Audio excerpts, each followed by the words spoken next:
দর্শক যে যেখান থেকে দেখছেন শুভেচ্ছা জানবেন। সমসাময়িক গুরুত্বপূর্ণ বিষয় নিয়ে এনটিভির আজকের আলোচনার আয়োজনের আয়নায় আমন্ত্রণ জানাচ্ছি চোখ রাখার, সাথে থাকার। আইএফআইসি ব্যাংক এই সময় সঙ্গে রয়েছে আমি হাসান মাহমুদ। দর্শক, বেশ কিছু সংবাদের শিরোনাম আজকে বিভিন্ন গণমাধ্যমে স্থান পেয়েছে। তার মধ্যে ছাত্রদল নেতা শাম্যের হত্যাকারীকে গ্রেফতারের দাবিতে শাহবাগে অবরোধ, থানা ঘেরাও, আশ্বাস দিয়েছেন স্বরাষ্ট্র উপদেষ্টা। এদিকে আমির খসরু মাহমুদ বিএনপি নেতা, তিনি বলেছেন যে হাসিনার ভাষায় অনেকটা কথা বলছে এই সরকার, বিশেষ করে নির্বাচন ইস্যুতে। গণভোটের মাধ্যমে জুলাই সনদ তৈরির প্রস্তাব, জামায়াতের আগামী অর্থ বছরের জন্য 2,30 কোটি টাকার এডিপি অনুমোদন, বেতন বাড়ছে শিক্ষকদের। মেয়র হিসেবে ইশরাকের শপথের দাবিতে আজও নগর ভবনে তালা দিয়ে বিক্ষোভ, কাল ব্লকেট কর্মসূচি ঘোষণা। এছাড়াও আরও বেশ কিছু সংবাদ বিভিন্ন গণমাধ্যমে স্থান পেয়েছে। আমরা আসলে এই আলোচনায় সব কিছু আলোচনা করার চেষ্টা করলেও মূলত দেশের বর্তমান যে পরিস্থিতি, যেটি বিএনপি নেতা আমির খসরু মাহমুদ চৌধুরী বলেছেন যে এই দেশে আসলে হচ্ছেটা কি, অথবা কোন দিকে যাচ্ছে, নির্বাচন কবে, নির্বাচন কেন্দ্রিক কোনো রোডম্যাপ নেই, কিংবা করিডোরের বিষয়ে তিনি বলেছেন করিডোর, সম্মেলন, বিনিয়োগ সম্মেলন সব কিছু সরকার করছে, অথচ নির্বাচনের বিষয়ে সরকার এখনও কোনো সুনির্দিষ্ট রোডম্যাপ দেয়নি। এছাড়াও আরও মোটামুটি আমরা এই আলোচনাগুলোই করার চেষ্টা করব। আমাদের আজকের এই অনুষ্ঠানে অতিথি হিসেবে আমরা 3 জন অতিথিকে আমন্ত্রণ জানিয়েছি। আমার ডানে রয়েছেন অ্যাডভোকেট তাইফুল ইসলাম টিপু, সহদপ্তর সম্পাদক বিএনপি। বামে রয়েছেন মাহবুব কায়সার, শিক্ষক ও সহকারী প্রক্টর, ঢাকা বিশ্ববিদ্যালয়। এবং সবশেষ সাইফ মুস্তাফিজ, যুগ্ম সদস্য সচিব, এনসিপি। আপনাদের 3 জনকে স্বাগত জানাচ্ছি। যে কথাটি বলছিলাম, জনাব তাইফুল ইসলাম টিপু, আমির খসরু মাহমুদের একটা বক্তব্যের কথাই বলছি এই কারণে যে আসলে আমরা দেখছি এই সরকার দায়িত্ব গ্রহণের শুরুর দিকে যেমন কিছুদিন পরপরই সচিবালয়ের ঘেরাও, যমুনা ঘেরাও, এখনও আবার আপনি হয়তো দেখতে পাবেন যে বেশ কিছুদিন ধরেই এরকম আন্দোলন কিন্তু আবার যমুনা ঘেরাও হচ্ছে, প্রায় বেশিরভাগ সময় ব্লকেট থাকছে। আজকেও আমরা দেখেছি যে ছাত্রদলের এক নেতার হত্যাকে কেন্দ্র করে বেশ গত 2 দিন ধরেই কিন্তু এই আন্দোলন চলছে হত্যাকারীর বিচারের দাবিতে। পাশাপাশি ইশরাক মেয়রের বিষয়ে নগর ভবনে সেখানেও একটা আন্দোলন চলছে। কিছুদিন আগে জগন্নাথ বিশ্ববিদ্যালয়ের শিক্ষার্থীরা যমুনায় ঘেরাও করে রেখেছে। সব মিলিয়ে আসলে দেশের বর্তমান পরিস্থিতিকে আপনি কিভাবে দেখছেন, মূল্যায়ন করছেন? এবং নির্বাচনের রোডম্যাপ যেটি বারবার বলা হচ্ছে, সেটিরও কোনো সুরাহা বা সেটিরও কোনো দিক নির্দেশনা এখন পর্যন্ত নেই। যদিও বলা হচ্ছে ডিসেম্বর, আবার বলা হচ্ছে যদি সংস্কার বেশি হয় তাহলে জুলাই, এখনও সুনির্দিষ্ট নয় রোডম্যাপ। আপনাকে ধন্যবাদ, আপনার মাধ্যমে দেশবাসীকে ধন্যবাদ। আসলে এই সরকার ক্ষমতায় আসার পরে আপনার একটা পরিস্থিতির মধ্যে দিয়ে এই অন্তর্বর্তীকালীন সরকার ক্ষমতায় এসেছে। আকাঙ্ক্ষাও তো ছিল মানুষের অনেক প্রত্যাশা ছিল, এবং প্রত্যাশার পরিমাণ এত বেশি ছিল যে মানুষ মনে করছিল যে এটার মধ্যে দিয়ে হয়তো আগামী দিনের আমাদের একটা পিসফুল পরিবেশ আসবে। কিন্তু সরকার প্রথম থেকেই একটা হজবরল একটা পরিবেশের মধ্যে দিয়ে এনারা আগাচ্ছে। আসলে এনাদের প্রথম কাজটা যেটা ছিল, যে কাজটা আমি দেখলাম যে কিছুদিন আগে একটা অ্যারেঞ্জমেন্ট গেমের মধ্যে দিয়ে একটা এই যে এই আওয়ামী লীগের কার্যক্রম স্থগিত করা হলো। আওয়ামী লীগ অ্যারেঞ্জমেন্ট কেন বলছেন, মানে এটা সাজানো? এখানে দেখলাম যে শাহবাগে আমাদের কিছু ছাত্র, কিছু যুবক, কিছু সংগঠন এখানে প্রশাসনের শৃঙ্খলার মধ্যে দিয়ে এই দাবিটা হলো। এই দাবিটা তো আসলে করার দরকার ছিল। সরকারের প্রথম কাজটা ছিল, যেহেতু ফ্যাসিবাদের বিরুদ্ধে আন্দোলন করে এই সরকারকে নিয়েছে, প্রথম কাজটা ছিল ক্ষমতায় আসা অধিষ্ঠিত হওয়ার প্রথম কাজটা ছিল যে বিচার প্রক্রিয়া কি করবে, কবে, এবং এই আওয়ামী লীগের যে রাজনৈতিক কর্মকাণ্ড বন্ধ বলেন আর তাদেরকে নিষিদ্ধ বলেন, এটা প্রথমেই করা উচিত ছিল। এবং সেখান থেকে একটা পরিকল্পনা নেওয়া উচিত ছিল যে কতদিনের মধ্যে কতজনকে বিচারের আওতায় নিয়ে আসবে। আজকে একজনকে গ্রেপ্তার করছে, কালকে আরেকজনকে ছেড়ে দিচ্ছে, আরেকজনকে জামিন দিচ্ছে। এক একটা এক এক সময় একটা পরিবেশ সৃষ্টি করছে। নির্বাচন প্রত্যেকটা অন্তর্বর্তীকালীন সরকারেরই টার্গেট থাকে হচ্ছে নির্বাচন করে নির্বাচিত সরকারের কাছে ক্ষমতা হস্তান্তর করা, সেটা যে কয়দিনই সময় লাগুক। এই সরকার স্পষ্টভাবে এখন পর্যন্ত বলে নাই যে কখন কোন কাজটা সে করবে। বারবার রাজনৈতিক দলগুলো কিন্তু এই সরকারকে বলছে যে আপনি রোড ম্যাপ দেন। আপনার বলে নাই তো যে টাইম ফ্রেম, অবশ্যই বলছে, কিন্তু এটা বলে নাই যে আপনাকে কালকেই এই কাজটা করতে হবে। কিন্তু সবাই চাচ্ছে একটা রোড ম্যাপ, কিন্তু সরকার কেন যে রোড ম্যাপটা দিচ্ছে না এটা আজকে জাতির কাছে অস্পষ্ট। এইটা আমির খসরু যেটা বললেন যে না দেওয়াতে কি সন্দেহ বাড়ছে, এর কারণে সন্দেহ বাড়ছে। তারপরে ধরেন আজকে পুলিশ প্রশাসনের বেষ্টনীর মধ্যে দিয়ে কিন্তু সবাই আন্দোলন সংগ্রাম করছে। আমি আমি বারবার বলছি যে সরকারের অব্যবস্থাপনার কারণে এই যে ব্লকেটগুলো সৃষ্টি হচ্ছে, এটা সরকারের অব্যবস্থাপনার দূরদর্শিতার অভাব এবং সরকারের দুর্বলতার কারণে। কারণ সরকার একটা সময় ছিল যে 17 বছর যখন ফ্যাসিবাদ ক্ষমতায় ছিল তখন দুইজন আন্দোলনের মাঠের দুইজন কর্মীকেও এক জায়গায় হতে দেয়নি। কিন্তু আজকে পুলিশ প্রশাসন এবং আপনার সরকারের যারা নিয়ন্ত্রণ করছে বা সরকার আইন শৃঙ্খলা বাহিনী এবং যারা আন্দোলন করছে তারা একে অপরকে ধাক্কাধাক্কি করতেছে। মনে হচ্ছে যে এখানে সাপ বিড়াল খেলার মতো একটা পরিবেশ সৃষ্টি করা হচ্ছে, যার কারণে যে কেউ যে কোনো সময় যে কোনো পরিস্থিতিতেই আন্দোলন করছে। আমি যদি বলি যে এই আন্দোলনগুলো, আমি এই আন্দোলনগুলোর পিছনে কোনো পরিকল্পিতভাবে কোনো না কোনো ফ্যাসিবাদের কোনো না কোনো গোষ্ঠীর কোনো ইন্ধন আছে, এবং এই ইন্ধনের কারণেই কিন্তু আজকে এই আন্দোলনগুলো প্রতিনিয়ত যমুনামুখী হচ্ছে। আগে তো প্রধানমন্ত্রীর কার্যালয়ে দূরের কথা, প্রেস ক্লাবের সামনে দুজন দাঁড়ালেই তাকে সরাই দেওয়া হতো। যে আমরা একটু একটু জনাব কায়সারের কাছে একটু যাই, আমরা পরবর্তীতে আপনার কাছে আবার শুনবো। জনাব মাহবুব কায়সার, আপনার কি যেটা বললেন তাইফুল ইসলাম টিপু, আপনার কাছে কি মনে হচ্ছে যে সরকার কোনো গতিপথে বা কোনো রূপরেখা নিয়ে এগিয়ে যাচ্ছে নাকি এলোমেলো, যেটা তিনি দাবি করলেন? আচ্ছা, ধন্যবাদ আপনাকে এবং আপনার মাধ্যমে। পরিকল্পনার ছাপ দেখতে পাচ্ছেন কিছু?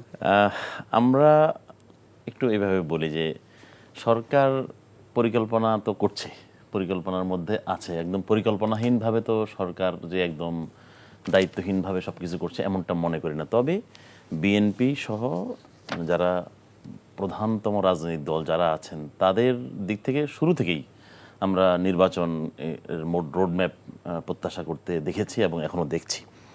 যে কথাটি এখানে প্রসঙ্গক্রমে একটু বললেন যে আওয়ামী লীগকে নিষিদ্ধ করার যে আয়োজন, একটু বলি যে আওয়ামী লীগকে নিষিদ্ধ করার আয়োজনটা আসলে আমি যদি বলি একটা পয়েন্ট ঠিকই আছে ওনার, যে এটা এই সরকার শুরুতেই করা দরকার ছিল বলে উনি মনে করছেন, আমরা তাই মনে করি। যে যেই পরিস্থিতির মধ্যে দিয়ে এই সরকার তৈরি হয়েছে জনপ্রত্যাশা থেকে, সেই প্রত্যাশার মধ্যে একটি গুরুত্বপূর্ণ প্রত্যাশা হচ্ছে যাদেরকে 16-17 বছর ধরে যারা রাজনৈতিক প্রক্রিয়াটাকে নষ্ট করেছে, এই দেশের রাজনৈতিক কালচারটাকে নষ্ট করেছে, তাদের বিচার, তাদেরকে নিষিদ্ধ করবার আইনগত প্রক্রিয়া অথবা সামাজিক প্রক্রিয়া এটি করা দরকার ছিল, রাজনৈতিক প্রক্রিয়া করা দরকার ছিল, সেটি দেরি হয়েছে। কিন্তু যে বিষয়টি গুরুত্বপূর্ণ পয়েন্টে, যে বিএনপির অবস্থান তো এই বিষয়ে শুরু থেকে একটু ঘোলাটে ছিল, অস্পষ্ট। কারণ বিএনপি কি আওয়ামী লীগের নিষিদ্ধকরণটা চেয়েছে? আমরা বুঝি নাই। চায়নি? সেটাও বুঝি নাই। কারণ বিভিন্ন রকম কথাবার্তা আমরা দেখতে পেয়েছি। এই শাহবাগের আন্দোলনের কথা বলা হচ্ছে, যে শাহবাগের আন্দোলনটি আসলে আমাদের যতটুকু মনে পড়ে, খুব নিকট অতীত মনে পড়ে, যে সাবেক প্রেসিডেন্ট আব্দুল হামিদ সাহেব যখন দেশ ছেড়ে চলে গেলেন তখন এই বিষয়টি সামনে আবার চলে আসে, যে তাহলে কি আওয়ামী লীগের ভেতরে, মানে এই বর্তমান সরকারের ভেতরে এখন আওয়ামী ঘরানার দায়িত্বশীল পর্যায়ে লোকজন আছে, না হলে আব্দুল হামিদ খান চলে গেলেন কিভাবে? সুতরাং এই জায়গাটি যখন স্পষ্ট হলো তখন ছাত্র জনতার যারা অ্যাকচুয়ালি এই সরকারের প্রধানতম স্টেক হোল্ডার্স, আমরা বলি ছাত্র জনতা, সাধারণ মানুষ, তাদের মনের মধ্যে এই প্রশ্নটি তৈরি হয়েছে, তাহলে কি আওয়ামী লীগ ভিতরে ভিতরে শক্তিমান হয়ে উঠছে? তখনই আসলে এই প্রসঙ্গটা এসেছে। আমরা মনে করি যে আওয়ামী লীগ ইস্যুতে বিএনপির অবস্থানটা আরো স্পষ্ট হওয়া উচিত। শাহবাগে বিএনপি ছাড়া আমরা সব দলকেই মোটামুটিভাবে কম বেশি রোল প্লে করতে দেখেছি, সেই জায়গাটা স্পষ্ট হওয়া জরুরি এখন। আচ্ছা, আমি একটু সাইফ মুস্তাফিজ আপনার কাছে এই বিষয়ে একটু জানতে চাইবো, এরপরে আমরা বিরতিতে যাব, তারপর আবার ফিরবো। আচ্ছা, আপনার কাছে কি মনে হচ্ছে, সরকার কি সঠিক পথে আছে বা সরকার কি এলোমেলো অবস্থানে আছে? বিশেষ করে যে আন্দোলনগুলো চলছে সেগুলো মানে ঠেকানোই কি তাদের কাজ, না আরো অনেক এই যে নির্বাচনের বিষয়ে একটা গুরুত্বপূর্ণ দায়িত্ব, সেই জায়গাটা থেকে আপনার কাছে কি মনে হয় কত দূরে গিয়েছে? যেমন এই আলাপটা কিন্তু ধরেন জাস্ট ইয়েস নোতে আনসার দেওয়া কঠিন, তবে সরকার তার লাইনে আছে, সেই জায়গা থেকে কিছু ভুল ত্রুটি তো অবশ্যই হচ্ছে, সেগুলো নিয়ে আলোচনা সমালোচনা সেগুলো হচ্ছে, এবং আমার মনে হচ্ছে তারা চেষ্টা করছে সেই জায়গাগুলো দ্রুত ঠিক করে ফেলার। তো আমি যদি ভাইয়ের কয়েকটা প্রসঙ্গ উল্লেখ করতে চাই, আমি মোটা দাগে মানে 3টা পয়েন্ট আপনাকে বলি। যে আপনি প্রথমে বললেন যে আমির খসরু সাহেবের আজকের বক্তব্য, আজকে তিনি এই ধরনের হ্যাঁ, বক্তব্য কিন্তু দিয়েছেন। থেকে কিন্তু আরেকটা বক্তব্য এসছে যে যারা আওয়ামী লীগের কর্মী ছিল বা আওয়ামী লীগের যারা নেতা কর্মী ছিল তাদেরকে দলে নেওয়ার একটা প্রক্রিয়ার দিক সে কিন্তু উল্লেখ করেছেন। আবার বিএনপির আরো অনেক নেতাকর্মীর মুখে কিন্তু আপনারা শুনছেন যে যারা ক্লিন ইমেজের আওয়ামী লীগের ছিল বা বিগত সময় আসলে ওই রকম ভূমিকা ছিল না, এই মানুষগুলোকে কিন্তু আমরা দলে সামাজিকভাবে যাদের হ্যাঁ দলে অ্যাকোমোডেট করার একটা কথা উল্লেখ এসছে, এটা একটা গেল। তারপরে আপনি দেখেন যে এই 9 মাস যে গেল বিএনপির আওয়ামী লীগ প্রসঙ্গে অবস্থানটা কি, তারা কিন্তু কখনো ক্লিয়ার কাট কোনো আনসার দেয়নি। একদম টপ থেকে শুরু করে নিচ পর্যন্ত আমরা কোনো নেতার থেকে শুনিনি যে তারা বলছে যে হ্যাঁ আমরা আওয়ামী লীগের নিষিদ্ধ চাই, হাসিনার বিচার চাই। তারা একটা ভেইগ আনসার দিচ্ছে, না এটা হইতে পারে, আওয়ামী লীগের তো একটা বড় ভোট ব্যাংক আছে, এই মানে তারা আসলে এই ভোট ব্যাংকটাকে টার্গেট করছে, বা তাদের যে নেতাকর্মী তাদেরকে অ্যাকোমোডেট করার একটা জায়গা তারা চিন্তা করছে, সৃষ্টি করতে হবে। সেই জায়গায় কিন্তু তারা কিন্তু ওই জায়গাটা বলেনি, এবং বর্তমানে যখন নিষিদ্ধটা হলো এবং তাদের মুখ থেকে এখন আসছে এটা নাকি একটা অ্যারেঞ্জড আন্দোলন, এটা খুবই দুঃখজনক তাদের মুখ থেকে এরকম আসার কথা। কারণ আমরা এটা এক্সপেক্ট করেছিলাম যে বিএনপি 17 বছর ধরে এত ত্যাগ তিতিক্ষা করেছে, যাদের এত নেতাকর্মী গুম খুন হয়েছে এবং সর্বস্তরের নেতাকর্মীরা কিন্তু সাফার করেছে, সেই জায়গা থেকে তাদের কিন্তু ভূমিকাটা হওয়া উচিত ছিল সব থেকে সামনের সারিতে। তাদেরকে অনুসরণ করে ছাত্র জনতা এই আন্দোলনটা করতে চেয়েছিল, কিন্তু তারা কিন্তু সেই সুযোগটা আমাদের করে দেয়। আমির খসরু মাহমুদ যেটা বলেছেন যে তারা প্রধান উপদেষ্টার সাথে যখন দেখা করেছেন তখন তারা এই বিষয়টি সেখানে লিখে রেখেছেন, লিখে দিয়েছেন। তারপরে তিনি বলেছেন যে আমরা যখন এটা জানালাম তারপরে সেটা কেন একাধিক নেতাকর্মী বারবার বলছে তারা পেপার দিয়েছে, কেন জনসম্মুখে তারা মানে স্ট্রিক্টলি বলতে পারছে না এই ব্যাপারটা? আপনি শুনেছেন মির্জা ফখরুল আলমগীর থেকে শুরু করে কোনো নেতার পক্ষ থেকে কিন্তু স্পষ্ট বয়ান কিন্তু আসেনি আওয়ামী লীগের পক্ষে।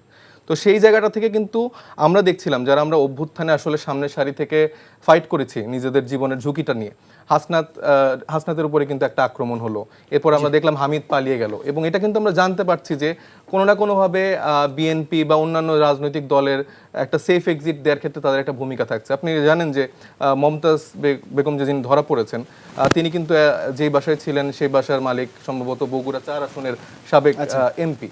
তো এই রকম অ্যাকোমোডেশন তারা আপনার অভিযোগটা হচ্ছে যে বিএনপির এই ধরনের সম্পৃক্ততার অভিযোগ আপনি তুলছেন, তাই তো? আপনারা জার্নালিজমের জায়গা থেকে দেখেন, ঠিক আছে, আমি এই জায়গাটিতে যেহেতু বিএনপির নেতা আছেন আমি তার কাছে এটা নিশ্চয়ই জানতে চাইবো। রোডম্যাপের কথা যে ভাই বললাম, আমি তো দেখছি যে ডক্টর ইউনূস সাহেব উনি তো রোডম্যাপটা তো মোটামুটি ক্লিয়ার করে দিয়েছেন, সময়সীমাটা উল্লেখ করে দিয়েছেন, সুনির্দিষ্ট নেই, সময় তো বলেছেন। শুধুমাত্র এই গভর্নমেন্ট কি শুধুমাত্র নির্বাচন দেওয়ার জন্য এসেছে? এটা কি আর বিগত সময়ের অন্যান্য তত্ত্বাবধায়ক সরকারের মতো সরকার? আমরা আলোচনা করছিলাম সমসাময়িক বিষয়, বিশেষ করে যে বিএনপি নেতা আমির খসরুর বক্তব্যের প্রেক্ষিতে আমরা কথা বলছিলাম যে এই সরকারের প্রতি, সরকারের কর্মকাণ্ড এবং নির্বাচনী রোডম্যাপ সহ বিভিন্ন বিষয়ে তিনি যে বক্তব্য দিয়েছেন সেই আলোকে আমরা আলোচনাটি করছিলাম, এবং কথা বলছিলেন সাইফ মুস্তাফিজ। আমি এবার একটু তাইফুল ইসলাম টিপু আপনার কাছে একটু জানতে চাই, মুস্তাফিজ বেশ কিছু প্রশ্নের অবতারণা করেছে, সেটি হচ্ছে যে বিএনপি রোডম্যাপ যতটা বারবার চায়, নির্বাচন যতটা বারবার চাওয়ার জন্য তারা কথা বলে, নির্বাচনী রোডম্যাপ চাইছে, সেই অর্থে তারা আওয়ামী লীগকে নিষিদ্ধ বা আওয়ামী লীগের বিচার কিংবা এই বিষয়গুলোতে তাদের লিখিতভাবে চাইলেও তাদেরকে মাঠে দেখা যাচ্ছে না, এইরকম একটা অভিযোগ তারা করছে। আসলে কি এই জন্য মানে তার এই অভিযোগের ভিত্তিটা কতটুকু মনে করছেন যে আসলে আপনারা নির্বাচন যতটা চাইছেন আওয়ামী লীগের নিষিদ্ধকরণ প্রশ্ন কিংবা যে বিষয়গুলো সে বলল যে আওয়ামী লীগের নিষিদ্ধের বিষয়ে আপনারা লিখিত দিয়েছেন প্রধান উপদেষ্টার কাছে, সেটা আমির খসরু মাহমুদ তিনি বলেছেন, কিন্তু মুস্তাফিজ বলছেন যে আপনাদেরকে সেদিন দেখা যায়নি বা আপনারা সেই অর্থে মাঠে নেই এই আলোচনাগুলো, বিশেষ করে জুলাই অভ্যুত্থানের বিচারের বিষয়ে কিংবা আওয়ামী লীগ নিষিদ্ধের বিষয়ে বা একটা বন্দোবস্তের বিষয়ে। এটা কি আপনার যথার্থ মনে করেন কিনা? বিএনপির অবস্থান বরাবরই পরিষ্কার। বিএনপি সংস্কার, নির্বাচন, বিচার কোনোটার বাইরে কিন্তু নয়, স্পষ্টভাবেই কিন্তু বিএনপি এই কথাগুলো কিন্তু বলছে। দেখুন, বিএনপির যে দাবিগুলা সরকারের কাছে তো করতে হচ্ছে, সরকারের যেভাবে হোক লিখিত হোক যেখানে হোক সরকারের কাছে উপস্থাপন করতে হচ্ছে। বিএনপি কিন্তু অনেকগুলি দাবি দিয়েছে, যেমন ইউনিয়ন পরিষদের চেয়ারম্যান মেম্বারদেরকে বাতিল করা সহ। কারণ এই জায়গাগুলি হচ্ছে আওয়ামী লীগকে পুনর্বাসনের সবচেয়ে গুরুত্বপূর্ণ জায়গা। সেই জায়গাগুলো কিন্তু বিএনপি প্রথম থেকে রুট লেভেলে সেই জায়গাগুলো থেকে বাতিল, তাদেরকে এগুলো বাতিল করার বিষয় সহ আওয়ামী লীগের এই বিচার করার বিষয়গুলা এবং ফ্যাসিবাদের বিরুদ্ধে কিন্তু 17 বছর আমরাই কিন্তু খুন গুম নির্যাতনের শিকার হয়ে, মামলার শিকার হয়ে কিন্তু বিএনপি যত স্ট্রাগল করছে, এই স্ট্রাগল কিন্তু আপনার এনসিপিটা আলাদা করে না। এনসিপি কিন্তু আপনার ডিবি অফিস পর্যন্ত গেছে, জেলখানা পর্যন্ত যায়নি। আন্দোলনের মাঠে বলতেছি, সেক্ষেত্রে তাদেরকে আমি ছোট করে বলছি না, কিন্তু আমাদের নেতাকর্মীরা অহরহ জেলে গেছে, অহরহ গুম হয়েছে, খুন হয়েছে, তারপরে কিন্তু ফ্যাসিবাদের বিরুদ্ধে কিন্তু লড়াইটা দীর্ঘ 16 বছর করছে। সেই ক্ষেত্রে তাদের পানিশমেন্ট হোক, তারা বাতিল হোক, এই বিষয়টা আমি প্রথমেই বললাম যে সরকারের প্রথমে উচিত ছিল এটা বাতিল করার। সেই দাবিগুলো তো বিএনপি করছে। প্রতিনিয়ত যে অন্যরা এখন সব কাজ তো বিএনপি একটা অভিভাবক সুলভ দল হিসাবে সব কাজ সব প্রেক্ষাপটে করা সম্ভব না। দেখেন, আর আপনি যেটা বলছেন যে সরকারকে তো, এবং আমরা পরিষ্কার জায়গায় আছি যে কালকে আমির খসরু মাহমুদ চৌধুরী যে কথা বলেছে যে আওয়ামী লীগের যারা পরিচ্ছন্ন তারা বিভিন্ন দলে, আওয়ামী লীগকে যদি আপনি নাই ভাঙেন, তাহলে তো আওয়ামী লীগ দুর্বল। যদি মাঠের কর্মীদেরকে, সমর্থকদেরকে যদি আপনি দুর্বল করে যদি অন্যদিকে ডাইভার্ট না করতে পারেন, তাহলে তো আওয়ামী লীগ দুর্বল হবে না। খালি উপরে 10 জন বা 20 জন বা 100 জনকে বিচার করলে তো হবে না, নিচেও মাঠেও এটাকে ভাঙতে হবে। যেমন জিয়া রহমান যখন জনগণ যখন ক্ষমতায় নিয়ে আসছে, জিয়া রহমান যদি তখন তো আওয়ামী লীগ থেকেই এই মানুষগুলা বিএনপিতে আসছে, বিএনপিতে তার কার্যক্রম অ্যাক্টিভিটির মধ্যে দিয়ে, তার ভালো কাজের মধ্যে দিয়ে মানুষকে জয় করছে। সেই ক্ষেত্রে তো আপনাকে তো অবশ্যই এই কাজটা আরও আগে সব দল মিলে করা উচিত ছিল যে আওয়ামী লীগের ভালো লোকগুলাকে টেনে আওয়ামী লীগকে রাজনৈতিকভাবে মাঠে দুর্বল করতে হবে। কারণ শুধুমাত্র আপনি উপরে 500 জন বিচার করে কি লাভ হবে না। তো এখানে সেই কাজটা কিন্তু করে না। আর আমি যদি বলি যে এই সরকারই হচ্ছে আওয়ামী লীগকে পুনর্বাসনের সবচাইতে বড় অস্ত্র, এই সরকার। কারণ উপদেষ্টা মণ্ডলীতে মামলার আসামি পর্যন্ত উপদেষ্টা মণ্ডলীর সদস্য। এই আজকে হামিদ সাহেব দেশের বাইরে গেছে, হামিদ সাহেবকে কি বিএনপি দিয়ে যে ওঠাই দিয়েছে না সরকারে কেউ নাকি উঠাইছে? আজকে যদি তাই বলেন, সারা বাংলাদেশে যে বিভিন্ন জায়গাতে আওয়ামী লীগের যারা আমলারা যারা আছে, তারা বহাল তবিত সব জায়গাতে আছে। এবং আপনার যারা চিফ ইঞ্জিনিয়ার থেকে শুরু করে সকল জায়গাতে আওয়ামী লীগের লোকরা আছে। এবং বাংলাদেশের এখন গুরুত্বপূর্ণ কাজগুলা আওয়ামী লীগের লোকরা পাচ্ছে এই সরকারের কাছ থেকে। তা এখনো কারণ যারা তাদের লাইসেন্সের অভিজ্ঞতা আছে, সেই অভিজ্ঞতাকে কাজে লাগায় তাদেরকে প্রতিনিয়ত কাজ দেওয়া হচ্ছে। এবং সারা বাংলাদেশে যত কাজ চলছে তার 98% কাজ আওয়ামী লীগের নেতাকর্মীরা প্রত্যক্ষ পরোক্ষভাবে করছে। সেই কাজগুলো তো সরকার দিচ্ছে। সরকার এবং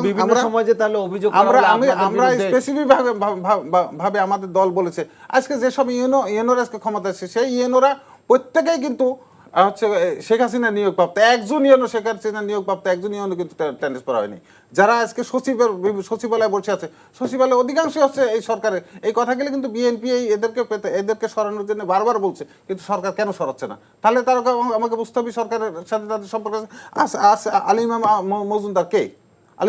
মজুমদার কি আওয়ামী লীগের ক্যাবিনেট সচিব ছিল না? তাকে বাদ দেওয়ার জন্য বিএনপি বারবার বলছে না? সরকার কি তাকে বাদ দিছে? তাহলে আমরা যদি সেটাই যদি ভাবি যে আজকে আওয়ামী লীগকে পুনর্বাসন, আওয়ামী লীগকে এখন পর্যন্ত জিয়ায় রাখা, যে ইউনিয়ন পরিষদের থেকে মেম্বার চেয়ারম্যান থেকে শুরু করে তাদের মাধ্যমে প্রান্তিক মানুষের কাছে অনুদানগুলি তো চেয়ারম্যান মেম্বারের মাধ্যমে যাচ্ছে, সেগুলো তো আওয়ামী লীগের লোকদের দিচ্ছে। তো সেখানে তারা এবং বিএনপি এবং অন্যান্য দলগুলোকে তারা কিছু ভাগ দিয়ে তাদের মধ্যে আবার গণ্ডগোল বিভেদ সৃষ্টি করছে। তো সেই ক্ষেত্রে যদি আমরা বলি যে আওয়ামী লীগকে পুনর্বাসন এবং আওয়ামী লীগ এখন পর্যন্ত টিকে আছে এই সরকারের কারণে। সরকার যদি সঠিকভাবে যদি বিএনপির কাছে সহযোগিতা চাক যে আপনার কাছে এই সহযোগিতার দরকার, আপনি আওয়ামী লীগকে ব্যান করার জন্য, অবশ্যই বিএনপি করবে। বিএনপি তো মৌখিকভাবে বলছে, কেন এর জন্য তো বিএনপি 17 বছর লড়াই করছে, এখনো বলছে। তো সবসময় কি জীবন দিয়েই কি মানুষকে প্রমাণ করতে হবে নাকি যে আমি কাদম্বরী মরিয়া মরে নাই? এটা প্রমাণ করতে হবে। তো এই কথাগুলা যেটা বলছি যে আমি তো প্রমাণ সাপেক্ষ বলছি। আমি যে কথাগুলি বলেছি সেগুলো আপনি খবর নিয়ে দেখেন, প্রত্যেক জায়গাতে আওয়ামী লীগের লোকজন বসে আছে এবং তাদেরকে সরানোর জন্য অনেকবার বলছে, আমাদের মহাসচিব থেকে শুরু করে আমাদের জাতীয় স্থায়ী কমিটি থেকে শুরু করে বারবার বলছে, আমরা তো বলি নাই, আমরা বলি নাই যে নির্বাচনটা কালকেই দেন।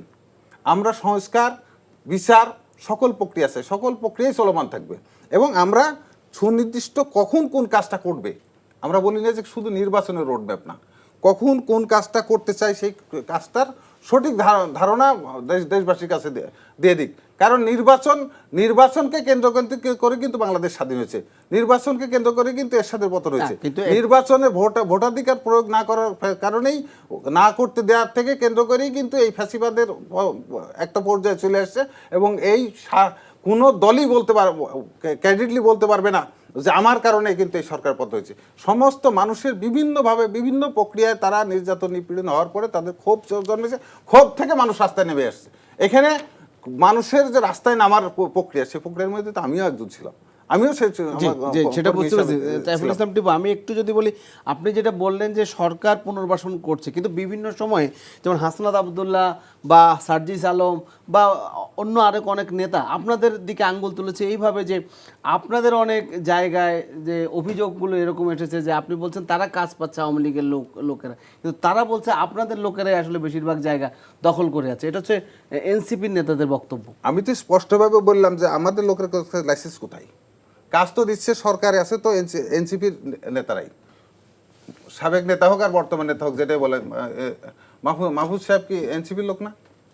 আজকে আপনার কি আসিফ নজরুল এনসিপির সাথে সম্পর্ক না? আজকে এনসিপি গঠনের আগে তো এখনো তো তাদের 2-3 জন সরকারের সাথে জড়িত আছে, তারা কাজ দিচ্ছে না, তাদের মন্ত্রণালয় কাজগুলি তারা বন্ধ করছে।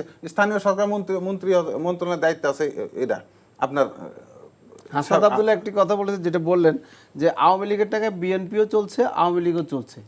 আওয়ামী লীগের টাকায় বিএনপি চলছে না, না এই বক্তব্যটাকে কিভাবে শুনে না, হাজারো কোটি মানুষের দল বিএনপি, কেউ 2-1 জন কোনো ব্যক্তিগত সম্পর্কের কারণে কোথাও কিছু করছে কিনা সেটা বড় কথা না, যারা যেগুলি ধরা পড়েছে সেগুলাকে আমার তাৎক্ষণিকভাবে সাংগঠনিক রাজনৈতিক বক্তব্য শুধু তার, হ্যাঁ হাসনাত আব্দুল্লাহ যে বক্তব্য, অবশ্যই তারাই তো বেনিফিটেড হচ্ছে কেন, আমি বলছি তারা বেনিফিটেড হচ্ছে। তো আজকে বললাম তো ইউনিয়ন পরিষদকে বাতিল করার এখতিয়ার তো হচ্ছে মাহফুজ সাহেবের মন্ত্রণালয়। তো আচ্ছা, আমি আমি সাইফ মুস্তাফিজকে একটু প্রশ্ন করতে চাই, আমি আসবো আপনার কাছে, যেহেতু অভিযোগগুলো তারা পরস্পর। সাইফ মুস্তাফিজ, মাহফুজ আলম আপনাদের লোক বলছেন, আপনি কি বলবেন? মানে আপনাদের লোক বলতে তিনি যেটা বোঝাচ্ছেন যে আপনাদের সাথে জুলাই তাদের পিএসদের দুর্নীতি এখন তদন্ত সেটা তারা বরখাস্ত হয়েছে, জাতির জন্য দুর্ভাগ্যজনক। এই 9 মাসের সরকারে যদি পিএসএপিএস যে সরকারকে মানুষ ম্যান্ডেট দিছে, তার পিএসএপিএস যদি দুর্নীতি করুক আর না করুক, এটা প্রত্যেকে আসাটা জাতির জন্য দুর্ভাগ্যজনক। এরকম অনেক কিছু আমরা এসেছি, চেক জালিয়াতি আরো অনেক বিষয় আমরা পেয়েছি। একটু যদি বলেন মাহফুজ আলমকে নিয়ে যে অভিযোগটা তৈরি এবং আপনাদের বিরুদ্ধে বেশ কিছু বিষয়, মাহফুজ আলম, আসিফ, ডক্টর ইউনূস স্যার, আপনাদের সাথে একটা যোগাযোগ ছিল সবাই, এই মানুষগুলো আমাদের সবারই আপন লোক, বিএনপির আপন লোক, আমাদের আপন লোক, আমরা সবাই মিলেই এই মানুষগুলোকে সরকারে বসিয়েছি। বিএনপির কি কনসার্ন ছিল না? বিএনপির তো এখনো কনসার্ন আছে এই সরকার, তো এটার সাথে আমাদের আলাদা কোনো সম্পর্ক নেই। তারা সরকারকে সহযোগিতা করছে, আমরা একটা রাজনৈতিক দল হিসেবে ফাংশন করছি এবং সেখানে আমাদের তাদের সাথে কোনো সম্পর্ক নেই, এটা আমি একদম স্পষ্ট করে বলতে চাই। তো ভাই অনেকগুলো কথা বলেছেন যে আপনাদের অনেক অভিযোগ, আমি সেই জায়গাগুলো, আপনারাও কিন্তু রুট লেভেলে যেটা তিনি বললেন বিভিন্ন জেলা উপজেলা ইউনিয়নে আপনাদের লোকেরাও এই সেই জায়গাগুলো একটু ক্লিয়ার করি, অর্থ বানানোর যে প্রক্রিয়া সেগুলোর সাথে যুক্ত হয়ে যাচ্ছে। একটা প্রথম কথা বলি, এক সেকেন্ড, সেটা হচ্ছে যে আপনার ইউনিয়ন পরিষদের চেয়ারম্যানের কাছ থেকে ওই এনসিপির নেতারাও যে বিজেপি কার্ড নিচ্ছে, জামাতের নেতারাও নিচ্ছে, আবার কোথাও কোথাও আমাদের দলেরও লোকরা নিচ্ছে। আচ্ছা, এই জায়গায় তো কেউ ছাড় দিচ্ছে না। আচ্ছা, আমি একটু সাইফ মুস্তাফিজ, তো সেই জায়গায় আমি বলতে চাই যে তাহলে আমাদের সবার দাবি করা উচিত এখনই স্থানীয় সরকার নির্বাচনের দিকে একটা রোডম্যাপ সরকার যেন দিতে পারে। এই ব্যাপারে তো তারা চাচ্ছে না, তারা তো স্থানীয় সরকার নির্বাচন চাচ্ছে না। আর হচ্ছে যে আমি দায়িত্ব নিয়ে বলতে পারি, আমি রাজশাহী অঞ্চল তত্ত্বাবধায়ক হিসেবে জাতীয় নাগরিক কমিটিতে ছিলাম এবং বর্তমানেও আমি সেই জায়গা থেকে কাজ করছি। এখানে এই যাদের এই যেসব কার্ড দেওয়া নেওয়ার কথা বলছেন, এরা ধরেন 90% হচ্ছে বিএনপির লোকজন পাচ্ছে আর কি। এটা আপনাকে আমি সহ দিতে পারবো, প্রমাণ সহ দিতে পারবো। আমি তো আপনার স্পেসিফিক ভাবে আমি তো অস্বীকার করিনি আপনাকে, এখানে উনি আপনার- বলেছেন, তাদেরও কিছু লোক পেয়েছেন। আপনার- তো এই যে নব্বই যে অভিযোগটা করছেন, টার্গেট কেন্দ্রিক রাজনীতি, এটা থেকে আমার মনে হয় যে বের হয়ে আমি আসা উচিত। আপনাকে সেটাই evidence বলছি। সহকারে বলছি যে বৈষম্য বিরোধী আপনাদের মহিলাও বিভিন্ন ইঞ্জিনিয়ারদেরকে ফোন করছে আমাকে কাজ দেওয়া হোক, এভিডেন্স আমার কাছে আছে। হ্যাঁ দেন, কোন মহিলা? আপনাদের যে 6 জনের মহিলার একজন কে সেটা যে বলেন? আন্দোলনে যেটা আচ্ছা, আপনাদের সেইটা না, যাই এই হোক, তথ্যটা ভুল। অভিযোগটা এটা- হচ্ছে এটা যে আমি দায়িত্ব নিয়ে বলছি যে এনসিপির একজন মহিলা নাম উল্লেখ করে প্রমাণ সহ করে, বা শুধু নাম উল্লেখ করলে হবে? আমরা সেই জায়গায় কিন্তু শতভাগ দায়িত্বশীল না, জায়গায় আপনাদের পরিচয় তো দিচ্ছি। একজন বহিষ্কারও হয়েছে, আমরা দেখেছি হ্যাঁ, যে গাজী গাজী সালাউদ্দিন সালাউদ্দিন, তানভীর, হ্যাঁ তার ব্যাপারে তো আমরা সাথে সাথে অ্যাকশন নিয়েছি। কিন্তু বিষয়টা হচ্ছে যদি যে উনি- পার্টিকুলার এরকম কারো বিরুদ্ধে অভিযোগ আসে, আমরা সেটার বিরুদ্ধে সাথে সাথে সেটা অ্যাকশন নিয়েছি। এটা আমরা প্রমাণ, এরকম না যে ধরেন যে আজকে নিলাম অ্যাকশন নিলাম, 7 দিন পর আবার তার এটা উঠে গেল। এই রাজনীতিতে এনসিপি যাচ্ছে না, সে একদম পার্মানেন্টলি বহিষ্কার হবে। এবং মানুষ আমাদের দ্বারা যে এরকম একটা না, এক্সপেকটেশন এটাও রাখে, অনেকে বলে যে এনসিপি রাজনীতি করছে, তাদের অর্থের যোগান কোত্থেকে আসে, এগুলো কিন্তু নানান প্রশ্ন কিন্তু সামনে আসে। আপনি হয়তো একটু প্রিভিয়াস, একটু আগে যদি যান, সার্জিস আলম যে শোডাউন করেছে বা অন্যরা যে এই বিষয়গুলো নিয়েও কিন্তু কথা উঠেছে, উঠছে, সব মিলিয়ে যদি আপনি আমি এই উত্তরটা বিষয়টা দেন। অবশ্যই আমি এটা অ্যাড্রেস করব। তার আগে ভাই একটা ব্যাপার বললো যে আমাদের আসলে এই জুলাই কেন্দ্রিক আন্দোলন বা ত্যাগ, আসলে কিন্তু তা না। আমরা বিগত ফ্যাসিস্ট আমল জুড়েই কিন্তু আমরা এই আন্দোলন সংগ্রাম করে আসছি, এবং ইস্যু ভিত্তিক আন্দোলনগুলো কিন্তু আমরা মাঠে সবসময় করে আসছি। আপনি যদি আক্তার হোসেনকে দেখেন, নাহিদ ইসলামকে দেখেন, এদের কিন্তু দীর্ঘ একটা ত্যাগ আছে, এরা জেল খেটেছে, তাদের উপর অনেক জুলুম হয়েছে। আমি পার্সোনালি হচ্ছে যে 18 যে কোটা মুভমেন্ট হয়েছে, নিরাপদ সড়ক আন্দোলন হয়েছে, আমার কিন্তু সেখানে তুলে নিয়ে যাওয়া হয়েছিল আওয়ামী লীগের থেকে। তো সেই নির্যাতনগুলো কিন্তু এই আমরা যারা শিক্ষার্থী ছিলাম, আমরা কিন্তু এগুলো সয়ে সয়ে ধীরে ধীরে এই অবস্থানে এসেছি। আমাদের ত্যাগের জায়গাটাও কিন্তু কম না। না, তবে সেই অবশ্যই ত্যাগকে বিএনপি নিশ্চয়ই সবাই সম্মান করে। 17 বছরের যেই জার্নি এবং তাদের যে ত্যাগ, এটা আমরা সবাই অ্যাড্রেস করি। সেটা তো দীর্ঘ। হ্যাঁ, কিন্তু আমাদেরকেও সে সম্মানটা তাদের, আমার মনে হয় যে আমরা প্রাপ্য, এটাও তাদের পক্ষ থেকে দেওয়া উচিত। তারপরে তিনি বলল যে আসলে মাঠে আমার এই আওয়ামী লীগ কর্মীদেরকে না নিলে আসলে তারা ওইভাবে অ্যাকোমোডেট না হলে অন্য কোনো জায়গায় অন্য পরিসরে রাজনীতিটা তিনি যে করবে, প্রশ্নটা সেটা কিন্তু করছে। আমি বলি একটা প্রসঙ্গ বলে, আজকে কিশোরগঞ্জের যাদের বিষয়ে সামাজিকভাবে কোনো সমস্যা হ্যাঁ, নেই, আমি সামাজিক সেটাই বলছি। অ্যাকসেপ্টেন্স আছে, তাদের কথা কিশোরগঞ্জের বলছি। পাকুন্দিয়াতে আজকে বিএনপির ছাত্রদল যুবদলের একটি মিছিল হয়েছে। সেখানে ওপেনলি তারা বলছে যে একটা এনসিপি ধরে ধরে জবাই কর, একটা শিবির ধরে ধরে জবাই কর। তাদের ভাষাটা এরকম, এবং ওইখানে চিহ্নিতভাবে হামিদের অনেক যারা কর্মী ছিল সেই মিছিলে তারা সে দোষরা আছে। তো আমার যদি এদেরকে অ্যাকোমোডেট করে আসলে বিএনপি চালাতে হয়, তাহলে হ্যাঁ সেটা একটা দিক আছে যে ধরেন যে সে টেন্ডারবাজিগুলো ওই আগের বহাল তবিয়াতে চলবে, বা চাঁদাবাজিগুলো ওই সিস্টেমেটিক জায়গাটা খুব বেশি বেগ পোহাতে হবে না, যে চেনা মানুষ হ্যাঁ ওই রাস্তাগুলো জানে, হ্যাঁ তুমি এগুলো করো। তো আমরা এই রাজনীতি থেকে বের হতে চাই। আমরা মনে করি যে আওয়ামী লীগের কোনো মানুষ, কিন্তু যারা আওয়ামী লীগের আপনারাও নেতা কি বের হতে পারছেন? আওয়ামী লীগের যারা নেতা কর্মী, তারা কোনো অংশেই মানে কম দোষী এটার মধ্যে আমি মানে এটা বলতেই চাই না, তারা প্রত্যেকেই দোষী। এবং যারাই 17 বছর ধরে এদেরকে পেলেছে পুষেছে, তাদেরকে আপনি কিভাবে নির্দোষ প্রমাণ করছেন? এবং আরেকটা ব্যাপার উল্লেখ করতে যে যারা ভোট দিয়েছে, আপনি কিন্তু দেখবেন যে 7 জানুয়ারিতে কিন্তু ভোটের যে জায়গাটা ছিল এটা 5 থেকে 7%। তার মানে কি আওয়ামী লীগের যে বড় একটা ভোট ব্যাংক ছিল 30 to 40%, এটা কিন্তু কমে এটা 5 to 7% এসেছে। তার মানে আওয়ামী লীগের যারা সমর্থক ছিল তারাও এই ব্যাপারটা বুঝতে পেরেছে যে এই দলকে কোনোভাবেই আমরা সমর্থন করি না, এবং তারা কিন্তু সেই জায়গা থেকে সরে এসছে। তো সেই জায়গাটা বিএনপির আসলে বোঝা উচিত। বিএনপির মতো বড় রাজনৈতিক দল যদি এত ইকুয়েশন করে রাজনীতি করতে চায়, জনমানুষের কোনো ভাষার দিকেই তারা খেয়াল না করে, তাহলে কিন্তু জনমানুষের জায়গাটা থেকে তারা কিন্তু আস্তে আস্তে দূরে চলে যাবে। আমার মনে হয় বিএনপির মতো বড় রাজনৈতিক দল এই জায়গা থেকে আমাদেরকে লিড দেওয়ার কথা, যে এই ইস্যুগুলাতে শুধুমাত্র এই আমলাতান্ত্রিক যে কাজগুলা সেগুলো না করে এই জায়গাগুলোতে তাদের লিড দেওয়া উচিত। এবং উনি আর একটা প্রসঙ্গ উল্লেখ করেন যে আমলাতন্ত্রের সব জায়গায় নাকি এখনো আওয়ামী লীগের লোকজন এখনো এই সে আছে, এটা কিন্তু একদম রং। আপনি জানেন যে না, তিনি বলছেন যে প্রশাসনে আমলাতন্ত্রে, হ্যাঁ, যে ফ্যাসিবাদের দোষর, তাই তো এটা বলছেন? হ্যাঁ, আপনি জানেন যে মানে মেয়র ইশরাক মানে যে উনি হচ্ছে যে মেয়রের ব্যাপারে যে আন্দোলন করছে, সেখানে কিন্তু আমরা দেখেছি অনেক আমলা, অনেক সচিব, তারা কিন্তু এই আন্দোলনটাকে সংগঠিত করছে, এবং কিছু ভাড়া করা লোকজন এনে কিন্তু সিটি কর্পোরেশন তালা বন্ধ করে দিচ্ছে।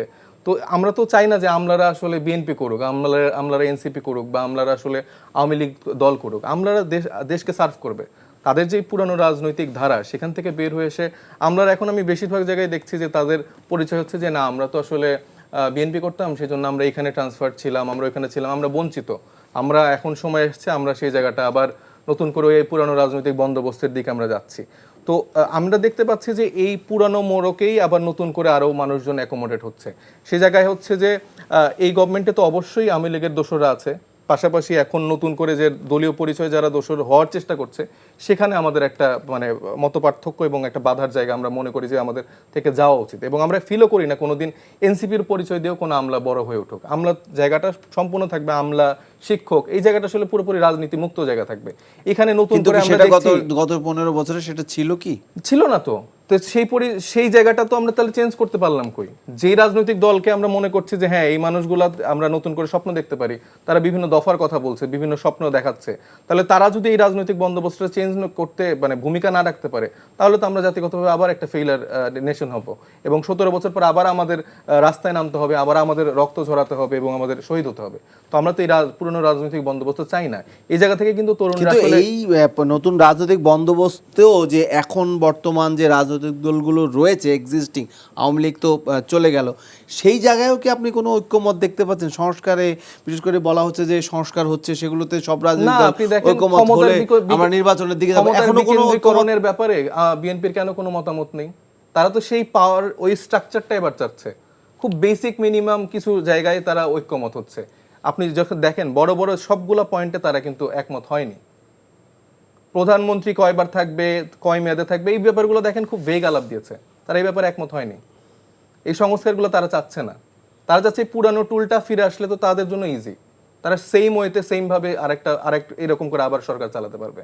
কিন্তু আমাদের তো এইখানেই বাধাটা। কিন্তু এই আমরা তো বলছি না আমরা নির্বাচন চাই না, একটা রাজনৈতিক দল হিসেবে প্রত্যেকেই চাওয়াটা তো একটা ইলেকশন। কিন্তু এই গভর্নমেন্টটা কি আসলে ইলেকশনের ম্যান্ডেট নিয়ে গঠিত হয়েছে?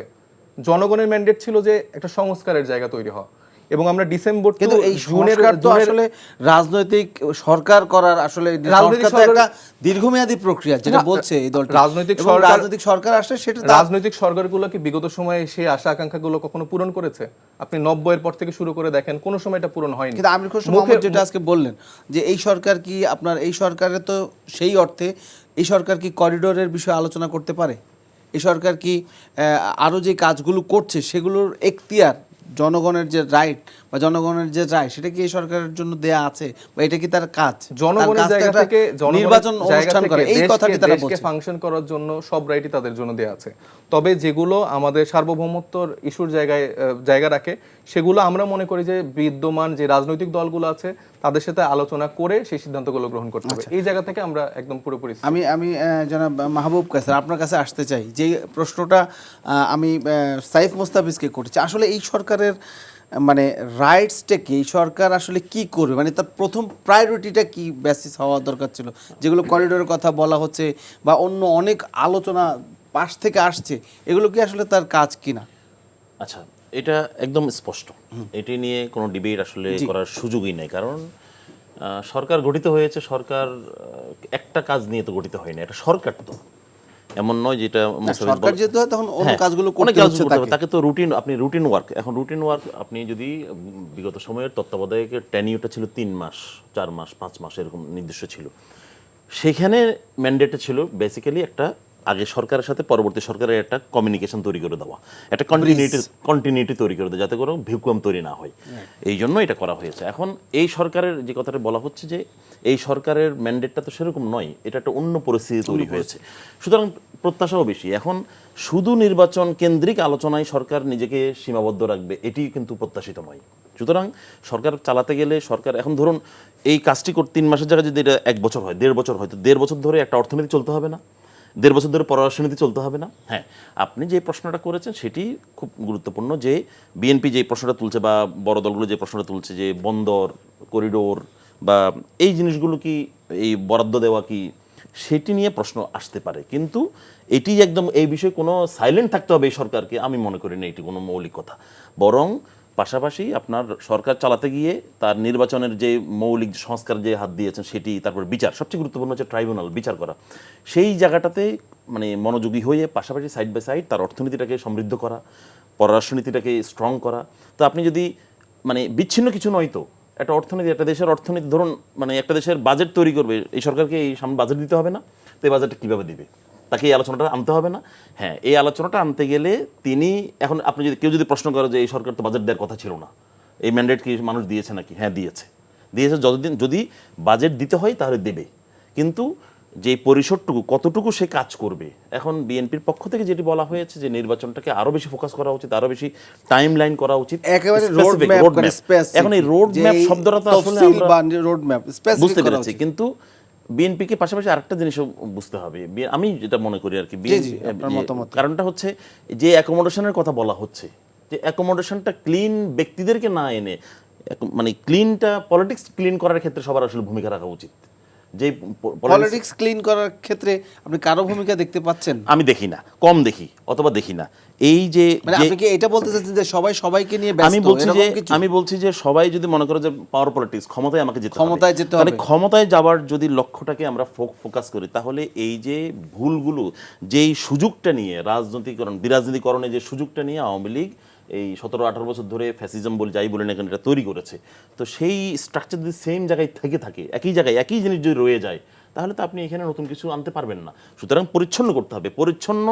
এখন আওয়ামী লীগকে ব্যান করার পরে, যেভাবে হোক, যে প্রক্রিয়া হোক, আওয়ামী লীগকে ব্যান করার পরে যেই ভ্যাকুয়ামটা তৈরি হয়েছে, যেই মানুষগুলো আওয়ামী লীগের কার্যক্রম আসলে নিষিদ্ধ করা হয়েছে, কার্যক্রম নিষিদ্ধ করা হয়েছে, ব্যান না, কার্যক্রম নিষিদ্ধ করা হয়েছে, সেই মানুষগুলোকে এখন এ টানছে ও টানছে, তাহলে তো হইল না।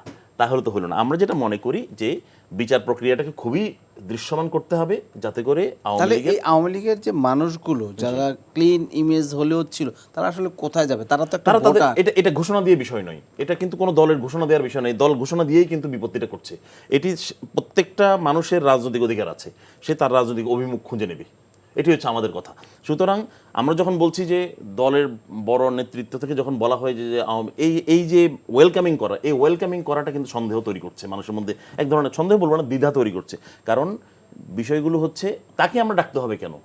এখন রাজনৈতিক দলগুলো সেই স্ট্র্যাটেজিটা নেবে, এটাও স্বাভাবিক, কিন্তু আমরা বলছি যে বিচারটাকে ত্বরান্বিত করতে হবে, অর্থনীতিটাকে সুগঠিত করতে হবে, নির্বাচনের রোডম্যাপ তৈরি করতে হবে, সেগুলো ঠিক আছে, কিন্তু এই সরকারের এর পাশাপাশি দেশের প্রতিবেশী দেশের সাথে সম্পর্ক বৃদ্ধির ক্ষেত্রে তার ভূমিকা নিতে হবে। এবং যেহেতু একটা লম্বা সময় ধরে, যেভাবে চাইবে না চাই, একটা লম্বা সময় তো সরকার থাকছে। আপনি যদি চিন্তা করেন ডিসেম্বর, তো এই যে আগামী 7-8 মাস আছে, এই 7-8 মাস পররাষ্ট্রনীতি চলবে না। সুতরাং এই 7-8 মাসের অর্থনীতি পরিগঠিত করতে গেলে, বাণিজ্য সুগঠিত করতে গেলে সরকারকে পার্শ্ববর্তী দেশের সাথে এই বিষয়গুলো নিয়ে মানে আপনাকে আলোচনায় আনতে হবে। এটিকে সমালোচনা বা সন্দেহের চোখে, হ্যাঁ রাজনৈতিক দল থেকে অবশ্যই সন্দেহ করবে, কিন্তু যেই জিনিসটা তারা ঠিক পথে আছে কিনা, তারা একদম যে এখতিয়ার নাই এই কথাটা বলে তাদেরকে একদম মানে কোণঠাসা করে ফেলা অথবা তাদেরকে অসহযোগিতা করা, আমি তো মনে করি এখন বিএনপি বলেন, এনসিপি বলেন, জামাত বা অন্য দল, আওয়ামী লীগ ছাড়া যত দল আছে, সব দলেরই এখনো একটা নিজেদের মধ্যে একটা কনসেনসাস থাকা উচিত, যে এই কনসেনসাসটি হচ্ছে এই সরকারকে শুধরে দিয়ে, তাদের ভুলগুলো শুধরে দিয়ে, মানে কঠিন শক্ত বাক্য বিনিময়ে সমালোচনা না করে শুধরে দিয়ে এই তাদেরকে শক্তিশালী করা, যাতে করে তারা একটি সুনির্দিষ্ট পরিকল্পনা নিয়ে একটি নির্বাচন দিতে পারে, সেই সময়টুকু তাদেরকে দেওয়া। কিন্তু তিনি একটা অভিযোগ করেছেন যে এই সরকারই আসলে জেলা, উপজেলা, ইউনিয়ন পর্যায়ে আওয়ামী লীগকে পুনর্বাসিত করছে, বা ওই লোকগুলোকে এই সরকারি স্পেস দিচ্ছে। আমি একদম বিশেষ করে আব্দুল হামিদের যে স্পষ্টভাবে এটি দ্বিমত পোষণ করি। আব্দুল হামিদের বিষয়টি ডিফারেন্ট। আব্দুল হামিদ একটা সিভিল এবং মিলিটারি প্রশাসনের, বা যদি এইটা বলি যে আজকেও গুলিস্তানে এই যে ব্যান করেছে কার্যক্রম, কিন্তু আজকে মিছিল হয়েছে, জানেন আপনি? না ঠিক আছে, হ্যাঁ মিছিল হয়েছে, 12-13 জন মিছিল করেছে, তাদেরকে আবার মানে প্রতিরোধ করা হয়েছে, কিন্তু আওয়ামী লীগ এটা করবে। আওয়ামী লীগ দীর্ঘদিনের রাজনৈতিক দল না, তার করবে, কিন্তু এই জায়গাটা তো ঐক্য দরকার। এই পয়েন্টটিতে আমরা এখনো ঐক্যবদ্ধ হতে পারছি না। আমরা ব্যান করবার সময়ও কিন্তু একটু বিভাজিত রাজনীতি দেখেছি। ব্যান করার পরে এখন আমি তাদের কর্মীদেরকে ইমেজ শব্দটা ব্যবহার করছি, ক্লিন ইমেজ, তাদেরকে আমরা নিজেদের দলে টানার চেষ্টা করছি। দল ভারী করার এই প্রক্রিয়াটা ভুল প্রক্রিয়া। রাজনীতি হতে হবে আদর্শের রাজনীতি হতে হবে নিড বেস রাজনীতি, ইস্যুভিত্তিক রাজনীতি, দেশের স্বার্থে রাজনীতি, জনগণের স্বার্থে রাজনীতি। এখন আমি কর্মী বাড়িয়ে লাভটা কি? বিএনপির কর্মীর অভাব আছে? বিএনপির পপুলার দল না, বিএনপি তো অত্যন্ত জনপ্রিয় দল। তাহলে বিএনপির এই আওয়ামী লীগের এই ক্লিন ইমেজ নেতাদেরকে ডাকার দরকারটা কি? নিজের লোকদেরকে জায়গা দিতে পারছে না। সেই জন্য আমার মনে করি এই ঘোষণাটা খুব ভালো ঘোষণা হয়নি। রাদার বিএনপিকে তার পলিসি লেভেলে কথা বলতে হবে, রাজনৈতিক লেভেলে কথা বলতে হবে। বলছেন বিএনপি মানে, কিন্তু এই সরকারকে একদম আপনি মানে টুথের নেইল বিরোধিতা করে সব ভুল করছে, এইভাবে ভাবলেও তো এই সরকার আগাতে পারবে না, কারণ আবার এই সরকারেরও সব মানে স্টেক হোল্ডার যারা আছে, অংশীজন যারা আছে, সবাইকে নিয়েই কথা বলতে হবে। প্রথম দিকে ঠিকই ছিল, কিন্তু আমরা লাস্ট কয়েক মাস দেখছি এই গত কয়েক মাস আমার নিজেদের কাছে কি মধ্যে এই একটু অনেকটা তৈরি এলোমেলো মনে হয়েছে। হচ্ছে কিনা? বিশেষ করে এনসিপি যখন তৈরি হয়েছে, এনসিপি আমার অবজারভেশন ব্যক্তিগত, তবে এনসিপি যখন তৈরি হয়েছে তখন বিএনপিকে ভিন্ন সুরে কথা বলতে দেখছি। জামাতের সাথে এনসিপির, বিএনপির সাথে জামাতের আমি এটা, এই হ্যাঁ, জায়গাটা মনে হয় একটু আমি অনেকটা একটু তৈরি হয়েছে। এটা টিপু ভাইয়ের কাছে একটু জানতে চাই, তাইফুল ইসলাম টিপু, আপনার কাছে জনাব মাহবুব কাসার যেটা বলছেন যে জামাত, বিএনপি, এনসিপি, এটা কি এখন কি একটু ত্রিমুখী অবস্থানে আছেন কিনা আপনারা? ত্রিমুখী ছোট্ট করে। অবস্থান বলে কোনো অবস্থান নাই, এখানে যার যার মতামত শেষে প্রকাশ করবে। না, আদর্শিক তো আজকে অনেক যদি পার্থক্য আছে, সেটা আদর্শিক ঠিক আছে। প্রত্যেকটা রাজনৈতিক দলের আলাদা আলাদা আদর্শ কর্মসূচি আছে, আলাদা আলাদা আদর্শ আছে, সেই অনুযায়ী তারা কাজ করছে। সেই জায়গায় কিন্তু ঠিক আছে, কিন্তু ঐক্যের জায়গায়। বিএনপির একটা প্রশ্নে যে কথাটা বলছে, যদি বিএনপি যদি ভুলই করে থাকে, ওনাদের ভাষাতেই বলি, তাহলে ভুল করলে তো ওনারা লাভবান হবে, আমাদের তো এতে তাহলে জনগণ ওনাদের ম্যান্ডেট দিবে, সমস্যা তো কিছু নাই। আরেকটা যেটা বিষয় স্যার বললেন, সেখানে আমি একটু দ্বিমত করি বলছি যে সরকারকে রুটিন ওয়ার্ক বাজেট ঘোষণা করাও রুটিন ওয়ার্কের একটা অংশ, দেশ পরিচালনা প্রতিদিনই রুটিন ওয়ার্কেরই কিন্তু একটা অংশ, এখানে কোনোটাই কোনো বাধা নাই। কিন্তু যতদিন থাকবে, যখন যা যা প্রয়োজন তা তা যখন করতে হবে। যখন যেটা প্রয়োজন তখন সেটা করতে হবে। কিন্তু আমার বক্তব্য হচ্ছে যে যেহেতু এই সরকারকে সকল দলের, যে দলগুলি এখন বাংলাদেশে অবস্থান করছে, সকল দলের ঐক্যমতের ভিত্তিতেই এই সরকার আসছে, এবং এই সরকারকে বিএনপি এখন পর্যন্ত সমর্থন দিচ্ছে। গতকালকেও আমাদের নেতা তারেক রহমান বলছে এই সরকারকে সফল হতে হবে, সফল হওয়ার জন্য না, এরকম বেশ সহযোগিতা কয়েকবারই করবে। বলেছে, এই সরকারকে যদি ব্যর্থ হতে বিএনপি দেয়া যদি যাবে না। এই সরকারকে অসহযোগিতা করে, ডিস্টার্ব করে, তো এই সরকার ক্ষমতায় কতক্ষণ থাকতে পারবে এটা ভাবার একটা বিষয় আছে।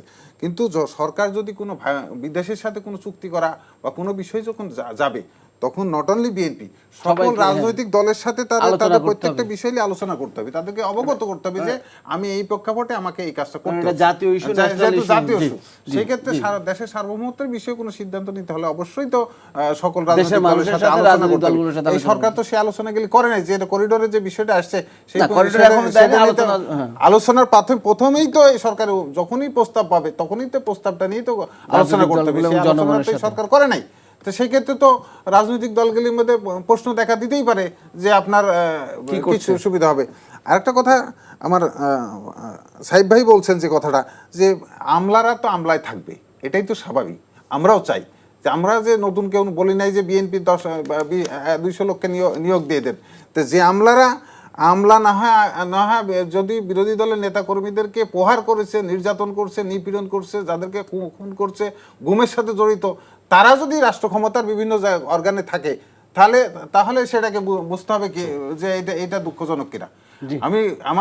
আমাদের প্রশ্ন ওইটা যে সরকারের যে স্টেট থাকে, আমি স্পেসিফিক্যালি তো বলছি যে যেসব আমলারা নির্বাচন তুলে দিয়েছে 1824 সালের নির্বাচন, আমি এখনো বলতেছি যে বাংলাদেশের 500 যে যতগুলি ইউএনও আছে, সকল ইউএনও এই নির্বাচন তুলেছে, একজন ইউএনও আজকে পর্যন্ত ট্রান্সফার হয়নি কোথাও। আজকে ডিসি তারাই আছে, ডিসি যারা নিয়োগপ্রাপ্ত হয়েছে তাদের মধ্যে কি হয়েছে, বাকি অর্গানগুলোতে পুলিশ প্রশাসনের ওসি এক থানা থেকে আরেক থানায় গেছে, কিন্তু ওই ওসিরাই কিন্তু নির্বাচন তাহলে আপনার ডামি নির্বাচন বা ব্যালটে নির্বাচন যেটা বলছেন, যে বিভিন্ন জায়গাতে যে আমি তো বলছি যে লাভজনক যে প্রতিষ্ঠানগুলি, সেই প্রতিষ্ঠানগুলি হেডগুলি কিন্তু ওই শেখ হাসিনা যাদেরকে রেখে গেছে তারাই কিন্তু এখন বলবৎ আছে। এখন যেহেতু সময় সংক্ষিপ্ত না, স্পেসিফিক আমি নাম আকারে আমি বলে দিতে পারি, তো সেই ক্ষেত্রে মানুষ তো ভাবাটাই স্বাভাবিক যে আপনার এই সরকারি আপনার আওয়ামী লীগের পৃষ্ঠপোষকতা করছে কিনা। আমরা একটু সাইফ মুস্তাফিজ, আমরা একেবারে শেষ পর্যায়ে আছি, আপনার এই প্রশ্নের উত্তরই দেন, পৃষ্ঠপোষকতা করছে কিনা সরকার? না, ডেফিনেটলি না। এই সরকার কোনোভাবে আওয়ামী লীগের কাউকে পৃষ্ঠপোষকতা করছে না। এখন দেখেন, প্রশাসনের পুরা ধরেন 100 ভাগই কিন্তু ছিল আওয়ামী লীগের দোসর। এখন আপনি কি এসেই তাদেরকে কিভাবে সবাইকে স্যাক করে ফেলবেন? একটা তো প্রক্রিয়া যেতে হবে। এই জন্যই কিন্তু আমরা সংস্কারের কথাগুলো বলছি। এই সংস্কারগুলো যদি দ্রুত ক্রমান্বিত হইতে থাকে, তাহলে কিন্তু এই জায়গাগুলো আস্তে আস্তে মিটিগেট হবে, এবং এই জায়গাগুলোতেও যারা যোগ্য লোক, কাজের ভিত্তিতে, দলীয় না যে আমি এনসিপি করে এতদিন বঞ্চিত ছিলাম, সে কেন, এখানে যোগ্যতার ভিত্তিতে হবে, যে যোগ্য যে পজিশনে সেই জায়গাতে হবে। এবং যে দলীয় যে লোকগুলো আসলে যে ইলেকশনগুলোতে ছিল এবং রাতের ভোটের মেকানিজম যারা ছিল, এদের বিরুদ্ধে অবশ্যই অ্যাকশন নিতে হবে। অ্যাকশন নেওয়ার জন্য রাজনৈতিক দল যারা আছে তাদেরকেও একটা ভূমিকা পালন করতে হবে। তারা জাস্ট শুধুমাত্র কালকে ইলেকশন দেন এভাবে আসলে হয় না, এভাবে আসলে একটা দেশ ফাংশন করে না। আমি যদি আমার এই সবার ম্যান্ডেট নিয়ে আসা একটা গভর্নমেন্টকে আমার মানে বিরোধী দলের মতো করে ট্রিট করি, তাহলে তো হলো না। প্রত্যেকটা কথা আমি ভুল ধরছি, প্রত্যেকটা জায়গাতে আমি তাকে বাধা দিচ্ছি, তাহলে সে ফাংশন করবে কি? রাজনৈতিক সৌহার্দ্য বা সম্প্রীতি বা ঐক্যের একটা জায়গা তৈরি করতে হবে, তাই তো? ডেফিনেটলি সেটা তো রাজনৈতিক দলগুলোর মধ্যে আছে, গভর্নমেন্টের ক্ষেত্রেও তো আমাদেরকে সেই সাপোর্টটা দিতে হবে। আমরা যদি প্রত্যেকটা জায়গায় তাদের ভুল ধরতে থাকি, আমি যদি আজকে সিটি কর্পোরেশনে যেখানে 15 মে 2025-এ এই মেয়াদি শেষ হয়ে গেছে মেয়রের, সেখানে ইশরাক হোসেনের সমর্থকবৃন্দ ভাড়া করে লোকজন মিলে হচ্ছে যে একটা অস্থিতিশীল পরিস্থিতি করে রেখেছে সিটি কর্পোরেশনকে ঘিরে, তারা ফাংশন করবে কিভাবে? আপনি দেখেছেন ঢাকা বিশ্ববিদ্যালয়ে আমার ভাই সাম্য মারা যাওয়ার পরে সেই ইস্যুটাকে কেন্দ্র করে কিন্তু একটা রাজনীতি করা হচ্ছে। সেখানে রাজনীতি করার থেকে এখানে এতদিন ধরে যে ঘটে আসা উদ্যান কেন্দ্রিক যে একটা জায়গা এবং একটা অন্যায় এবং মাদকের কারখানা হয়ে আসছিল, এগুলো অ্যাড্রেস করা উচিত। রাজনৈতিক দল হিসেবে এই জায়গাগুলো উল্লেখ করা উচিত। আমরা কেন ভিসির পদত্যাগ এই রাজনৈতিক ইস্যুটা এইভাবে নিয়ে যাচ্ছি?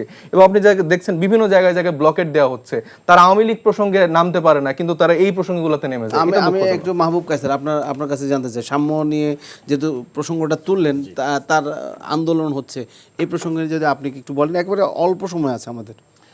এটা খুবই দুঃখজনক। আমরা এখানে ছাত্রদল নেতা শাহরিয়ার আলম সাম্য যেভাবে হত্যাকাণ্ডের শিকার হয়েছে এবং এটা নিয়ে বিচারাধীন আছে, বেশি কিছু বলবার নাই, কিন্তু এজ এন অ্যাসিস্ট্যান্ট প্রক্টর হিসেবে আমরাও তো আসলে পুরো বিষয়টা অবজার্ভ করছি। এটা খুবই দুঃখজনক। তবে যেই বিচারের জায়গাটা যেটা এখন দাবি তুলছে যে ভিসির বা সংশ্লিষ্টদের পদত্যাগ, এই জায়গাটাতে এটি খুবই অন্যায়। এটি অন্যায় এই কারণে যেভাবে অবশ্যই ইন জেনারেল মোটা দাগে আপনি সবাই মিলেই তো আসলে প্রাতিষ্ঠানিক প্রধান হিসেবে তো দায়িত্ব তো আছেই, সেই হিসেবে সবার দায়িত্ব আছে, কিন্তু বিচার দেখতে হবে বিচারটা চলছে কিনা। হ্যাঁ, এই বিচার ত্বরান্বিত করার ব্যাপারে আমরা কথা বলতে চাই, কিন্তু সাম্যকে যেভাবে আজকে সাম্য মারা গেছে, আমরা খুব হতাশ, আমরা খুব দুঃখ পেয়েছি, কিন্তু পরিবেশ যদি ঠিক না হয়, আমরা এই নতুন দায়িত্বে পাওয়ার পরে এই ঢাকা বিশ্ববিদ্যালয়ের যে 7টা গেট আছে, এই গেটকে নিয়ন্ত্রণ বলছি না আমরা, এটিকে শৃঙ্খলা আনার ক্ষেত্রে যান থেকে শুরু করে যানজট থেকে শুরু করে বহিরাগতদেরকে এখানে অবাধে বিচরণ করবার একটা লিমিটেশনস দেওয়ার ক্ষেত্রে, একটা বার দেওয়ার ক্ষেত্রে আমরা অনেক চেষ্টা করেছি। বিশাল একটা উদ্যানটি কিভাবে আছে আমরা সবাই জানি, এবং এখানে আমি নিজে সেখানে 2টো অভিযানে দিয়েছি। সেখানে সংক্ষেপ করুন, কেজি গাঁজা পাওয়া যাচ্ছে, হাজার সন্ধ্যাবেলায় হাজার মানুষ সেখানে, এবং এরকম ক্লোজ নেইবার, এখন ঢাকা বিশ্ববিদ্যালয়ের এরকম ক্লোজ নেইবার যদি আপনি এরকম মাদক এবং আরো খারাপ অনৈতিক বিষয়গুলো থাকে, ওপেন থাকে, সেখানে ছাত্রদের সেগুলো তো আপনাদের দায়িত্ব রয়েছে, প্রভাবিত হচ্ছে, আমাদের ছাত্ররা এটা দ্বারা ইনফ্লুয়েন্সড হচ্ছে। এরকম এই জায়গাটা ঠিক করতে হবে। কেন আনা যাচ্ছে না কেন? কারণ এখানে বাংলাদেশের ব্যুরোক্রেসির বিষয়গুলো আছে। আচ্ছা, এখানে গণপূর্ত মন্ত্রণালয়, সিটি কর্পোরেশন, তাদের দায়িত্বহীনতা আছে। আমরা বহুবার বলেছি, এখন এটা শক্ত হাতে হ্যান্ডেল করতে হবে। আমরা শেষ টিপু ভাই, মাহবুব কায়সার এবং সাইফ মোস্তফা, আপনার 3 জনকে ধন্যবাদ। দর্শক, এই ছিল আমাদের আজকের আয়োজনের সারবস্তু। এই আলোচনা থেকে প্রাপ্ত কিছু যুক্ত হোক, খোলা থাকুক সত্যের চোখ। সবাই ভালো থাকবেন, শুভরাত্রি।